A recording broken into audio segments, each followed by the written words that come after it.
One morning, in a quiet college town, students walked into their philosophy class expecting another ordinary lecture.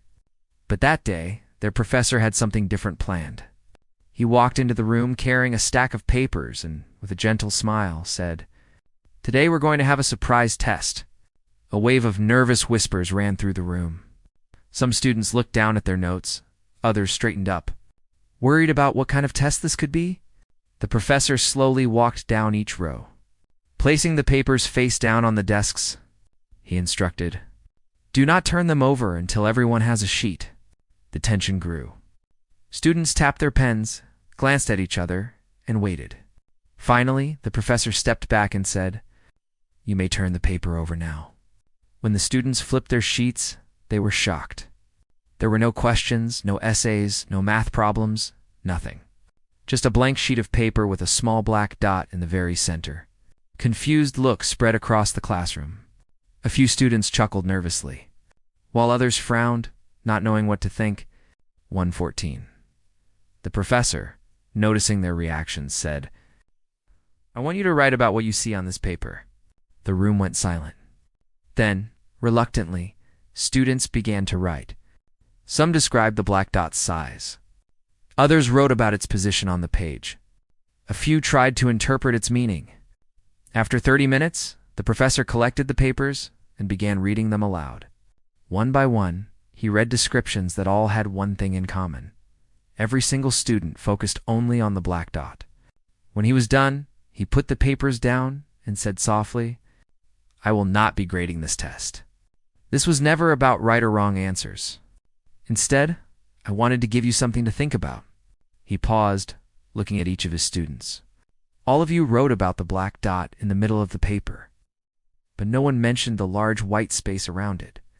Isn't that interesting? The students listened closely. "You see," the professor continued, "this is exactly how many of us live our lives. Our lives are mostly like the white paper full of opportunities, blessings, and things to be grateful for. But instead, we choose to focus on the tiny black dots, our problems, our mistakes, our worries." The room grew quiet. For the first time that day, the students weren't thinking about grades or assignments. They were reflecting on their own lives. "Think about it," the professor went on. "You have families who love you, friends who stand by you, teachers who guide you, and even the gift of being here today. Getting an education that many around the world can only dream of, but how often do you stop to appreciate those things? Instead, most of the time you focus on the setbacks, the things that didn't go your way. The argument you had with someone, the grade that wasn't high enough, the money that feels never enough." Several students shifted uncomfortably in their seats. They knew he was right.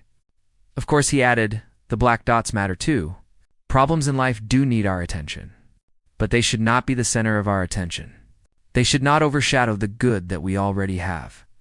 He paused, letting the words sink in. Then, with a gentle smile, he shared some examples. "We complain about not having the newest phone, until we meet someone who doesn't even have food for the day. We get frustrated when our car breaks down, until we see someone walking for miles under the hot sun. We wish for more money, until we realize some people are just wishing for clean water or a safe place to sleep. And sometimes, we only learn to appreciate our blessings when we see someone who doesn't have them. Meeting someone who is blind reminds us how precious our sight is. Seeing someone in pain reminds us to be grateful for our health." The students were silent now, lost in thought. "So," the professor concluded, "I want you to remember this piece of paper. Whenever life feels overwhelming, whenever you feel stuck focusing on the black dots, remind yourself that there is still a lot of white space around you. There is still so much to be thankful for, so much beauty to notice, and so much love to give and receive." He held up the blank sheet with the single black dot in the middle. "Don't let the small, dark spots take away the brightness of the rest of your life." At that moment, something shifted in the classroom. Students who walked in worried about a test walked out with something much more valuable, a lesson for life. This story isn't just for those students, it's for all of us. How often do we let one disappointment ruin an entire day? How often do we forget to notice the good things, the laughter of a child, the beauty of a sunset, the comfort of a friend's voice, The fact that we woke up this morning with another chance to live, we may not be able to erase the black dots in our lives, but we can choose not to give them all our attention. Life is never perfect, and it was never meant to be. But life can be beautiful if we focus on the white space. And maybe that is the true test we all need to pass. Not in a classroom, but every single day of our lives.